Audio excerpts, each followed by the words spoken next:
Olá, meus irmãos, a paz do Senhor Jesus Cristo mais uma vez. Espero que esteja tudo correto aí com vocês. Com a graça de Deus, vamos levando aí. Continuando aí, cartas vivas de Deus, né? 1 Coríntios, capítulo 11 e 12. 1 Coríntios 11 e 12. Vou ler aqui na Almeida. Deixa eu ver aqui. Almeida Revista e Corrigida. Continuando aí com cartas vivas. 1 Coríntios 11 e 12. Sede meus imitadores, como também eu de Cristo. E louvo os irmãos, porque em tudo vos lembrais de mim e retendes os preceitos como vos entreguei.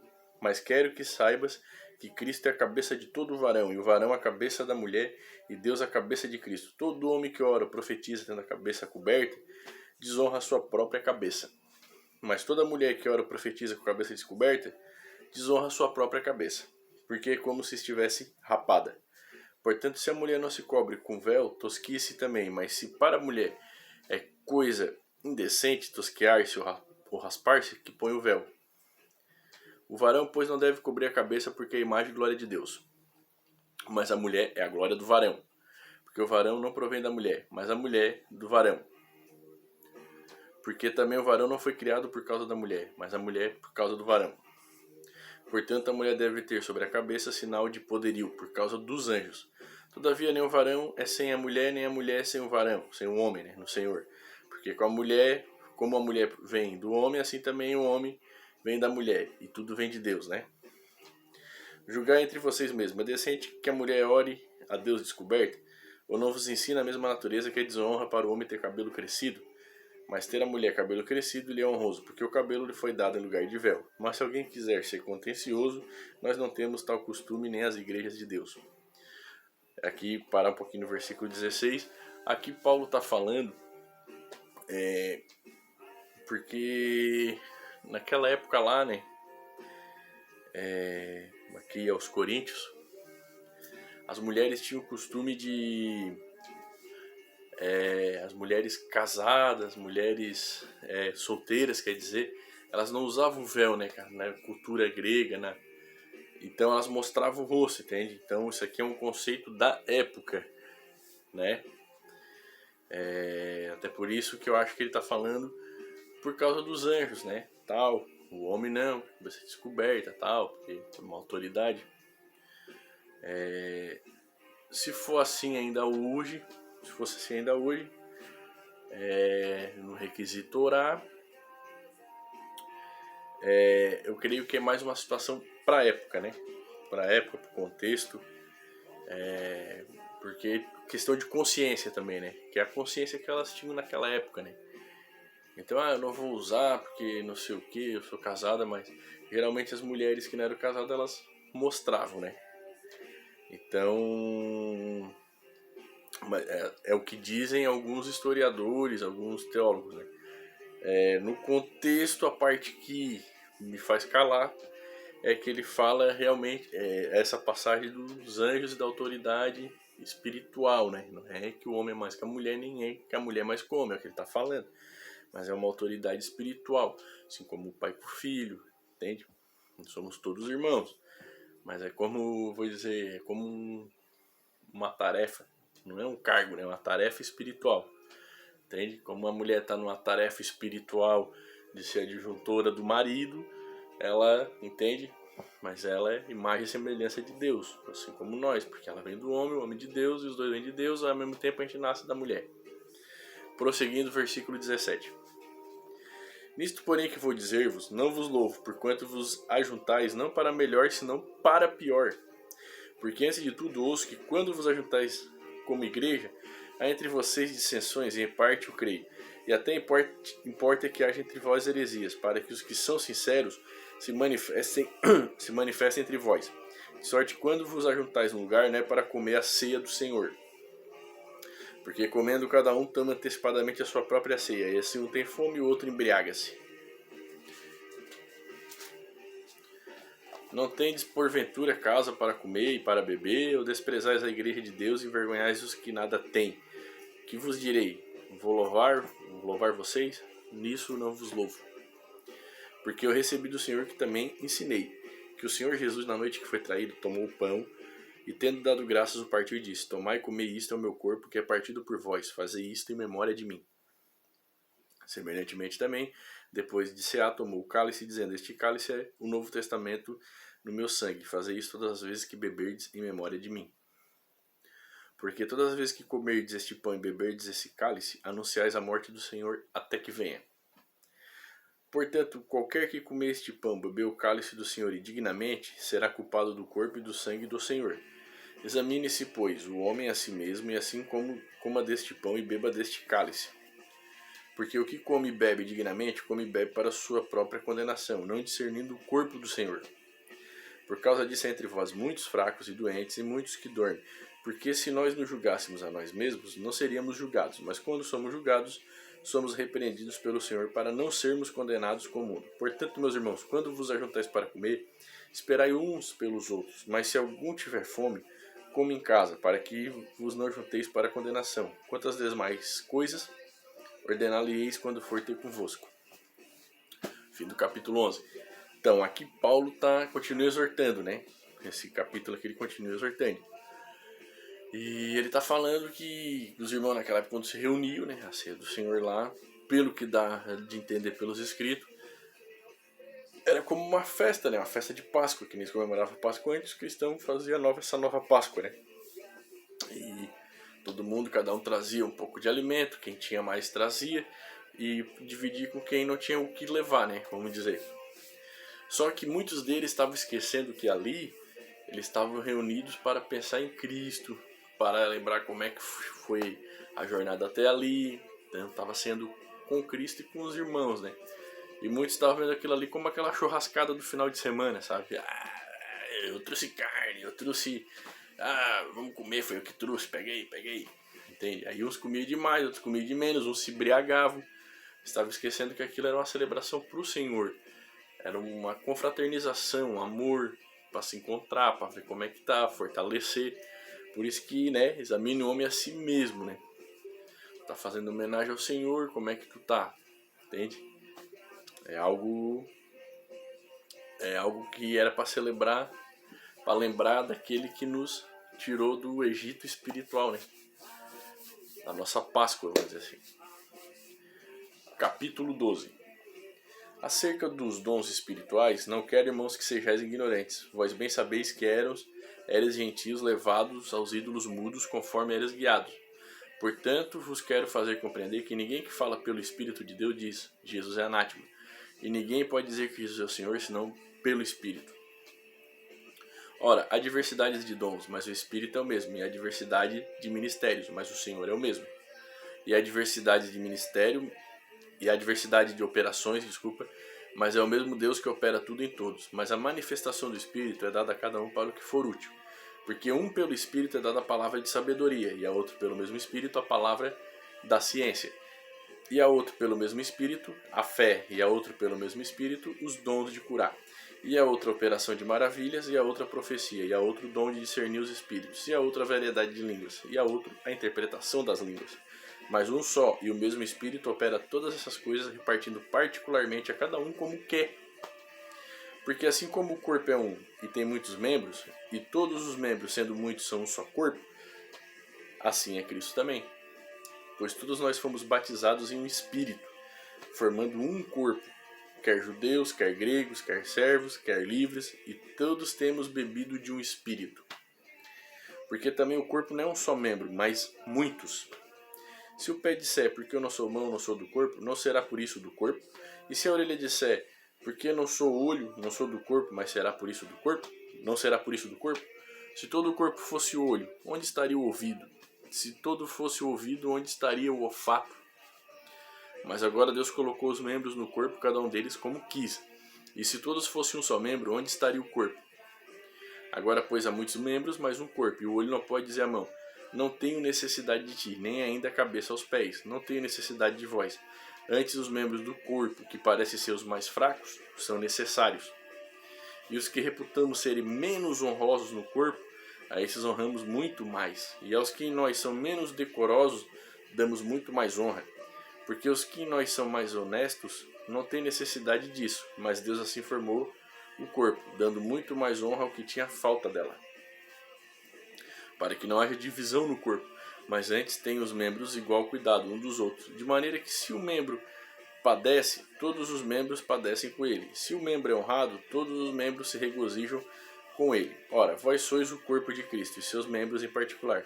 E a uns pôs Deus na igreja, primeiramente apóstolos, em segundo lugar profetas, em terceiro doutores, depois milagres, depois dons de curar, socorros, governos, variedades de línguas. Porventura são todos apóstolos? São todos profetas? São todos doutores? São todos operadores de milagres? Têm todos o dom de curar? Falam todos diversas línguas? Interpretam todos? Portanto, procurai com zelo os melhores dons, e eu vos mostrarei um caminho ainda mais excelente. Aí continua no capítulo 13, né, irmãos?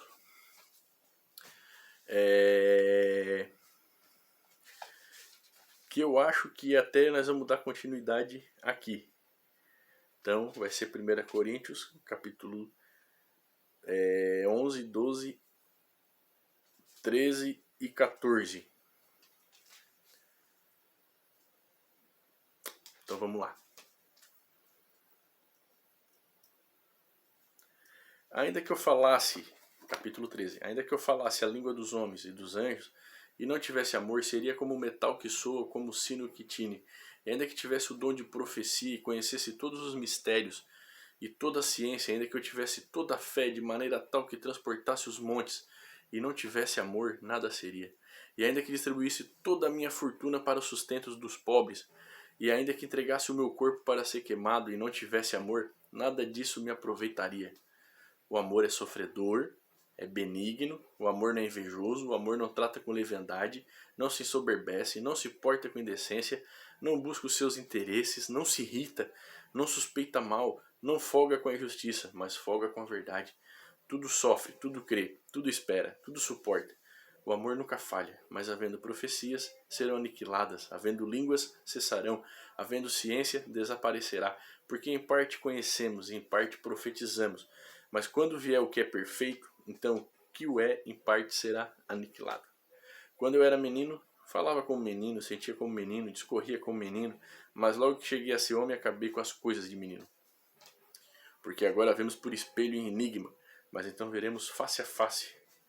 Agora conheço em parte, mas então conhecerei como também sou conhecido. Agora, pois, permanece a fé, a esperança e o amor. Estas três, mas o maior destes é o amor. Versículo 14.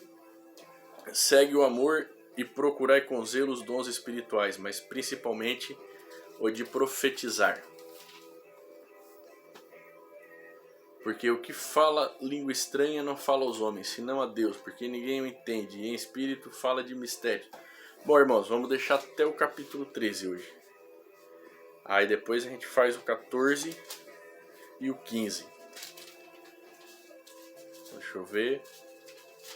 Não, aí o próximo a gente faz o 14, o 15 e o 16. Aí encerra toda a série. Então, aí Paulo continua exortando os irmãos aqui.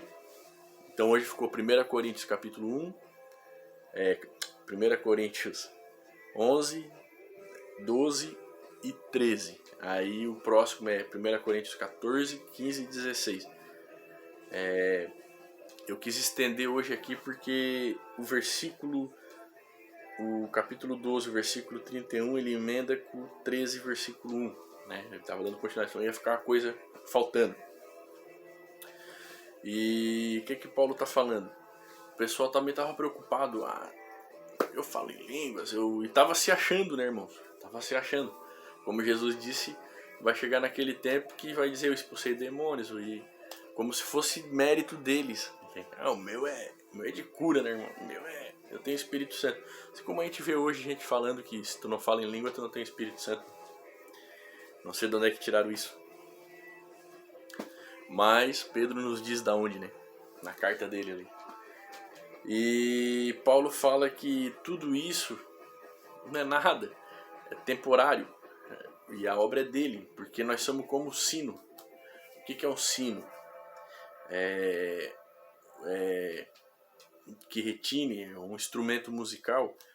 O Deus ele pode tocar a música que ele quiser comigo, mas quem toca é ele. Se ele parar de tocar, e se eu não tiver o amor, que é ele, nada sou. Ainda que eu dê meu corpo, como está escrito, a minha fortuna aos pobres, eu nada sou. E o amor nunca falha. O amor nunca falha. Então ele fala, as profecias cessarão, o falar em língua cessarão, que é o que as pessoas já estavam dando importância à carne, né?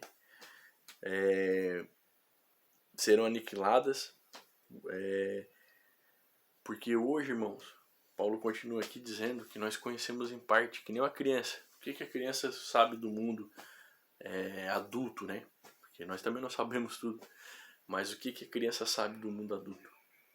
Ah, como é que o meu pai tem um carro? Ah, por que meu pai sai todo dia para trabalhar? Ela não entende isso. Ah, por que a minha mãe, né? Vai lá comprar isso, vai lá comprar aquilo, porque sai para trabalhar? Também não entende. Entende, irmãos? E do mesmo modo, só um momentinho.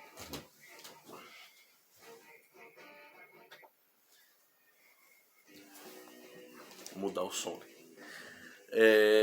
Do mesmo modo que a criança não enxerga as coisas de adultos, do mesmo modo nós, como seres espirituais aqui nessa terra, como filhos de Cristo, a gente ainda não sabe o que nós vamos ser, mas a gente sabe que a gente é como Ele é e vai ser como Cristo é, porque nós somos a imagem e semelhança de Deus, mas ainda nós somos meninos no nosso entendimento, ainda nós vemos em parte.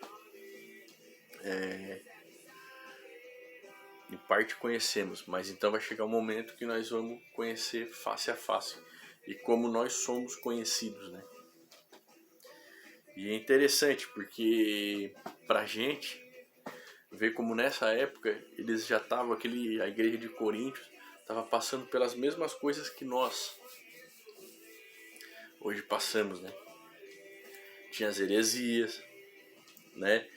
Tinha os falsos ensinamentos, tinha os irmãos que estavam se achando por causa do dom espiritual, botando dom espiritual acima da salvação, que é o mais importante, acima do amor, acima do que Cristo fez, e sendo que isso mesmo é obra de Cristo, né? Do Espírito Santo de Deus. Não é obra nossa, não é obra humana, né? Então por isso, irmãos, eu acrescentei o capítulo 13, tá? Porque ele dá continuidade no 12 ali, né? E aí depois a gente vai... Eu ia fazer o 14, mas daí ia ficar... Porque Paulo vai voltar a falar dos dons de línguas aqui, né? E depois vai voltar a reafirmar sobre Cristo e vai se despedir, né? Na carta. E aí nós vamos para 2 Coríntios. E é uma carta interessante, né? Essa questão, como eu falei para vocês, da mulher se cobrir, do véu e tal, era uma coisa mais para época espiritual, né? Mas tem a parte da oração ali que é interessante também. Eu não vou dizer que não é, como tem gente que afirma, né? Tira a sua própria conclusão, sua consciência. Tanto é que tem outra carta que Paulo fala, olha, não temos esse costume, mas pá, mulher falar na igreja e tal. Não por causa do, como ele falou, por causa de machismo, que nem eles falam hoje, ou que a própria igreja prega, porque a mulher é inferior. Muito pelo contrário. A mulher foi posto como uma coluna para o homem. É uma disjuntora, ela é muito especial. E ela tem que ser tratada como Cristo trata a igreja. Como é que Cristo trata nós, a igreja dele? O que ele falou? Vós poderosos do mundo, os poderosos do mundo governam sobre aqueles que têm menos autoridade, os governantes. Mas entre vós não vai ser assim, né? Aquele que é o maior seja o menor. Aquele que quiser ser líder, sirva a todos. E é assim que a gente trata, é assim que ele nos trata. Ele nos serve, Deus serve nós. Dá o sol, a lua, todo dia. deu a vida, nos perdoou, mesmo nós o pisando, mesmo nós o matando, né, irmão? Porque foi nós que matamos Cristo, nós, nossos más obras, nossos maus desejos, a nossa prática do diabo, nós matamos Cristo. Esse é o perdão, nós somos moídos, ele foi moído pelas nossas transgressões. E a mesma coisa é assim que a gente tem que tratar a mulher. É assim que a mulher tem que ser pro homem. Entende? Ela, como a igreja, ela tem que ser amada, cuidada, alimentada. Não é a autoridade que Paulo está falando aqui, não é como muitos já interpretaram, tipo, Paulo não. Não. Dificilmente hoje em dia, poucos, Deus separou de uma forma como foi o apóstolo Paulo, né? Porque Paulo ele foi para isso mesmo, para trazer para nós os ditos pelos judeus gentios. Então Paulo ele tinha visões ali que poucos têm, né? E ele sabia que a mulher não tinha essa mente que eles falam. Quem tem essa mente hoje é muitos pregadores hoje, né? Eles botam mulher lá pregando, pastora, mas faz de conta. Chega em casa e ó. Irmão. Entende? Eu sou o homem da casa, eu sou o varal. É o varal, né? Não merece um chute na bunda. Mas entendeu, meus irmãos, meus queridos? É isso que Paulo está dizendo aqui. É uma autoridade espiritual, né? O homem, a mulher, entende? Mas nós estamos acima de todas as criaturas espiritualmente, tanto o homem como a mulher. Porque acima de nós está apenas Deus. Nós somos a imagem e semelhança de Deus. Nós somos filhos de Deus. Então, e o mais importante é o amor. O que não compreendemos, Deus vai mostrar. O que nós não sabemos, não precisamos saber. Porque Ele sabe tudo. Ele entende tudo. Então medita nessas cartas vivas aqui, tá? E seja uma carta viva de Deus também. Na verdade não é você que é, porque é Ele que vai. Então, aquilo que Ele botar no seu coração, no seu ser para você fazer, você sabe. Ele já botou o que você tem que fazer, o que eu tenho que fazer. O que nós temos que ser. Nós temos que ser como Ele é, tá? Em relação a obras mortas, pode, não pode, Ele já salvou do que não pode. Preocupe-se com o que é para fazer, com o que é para andar.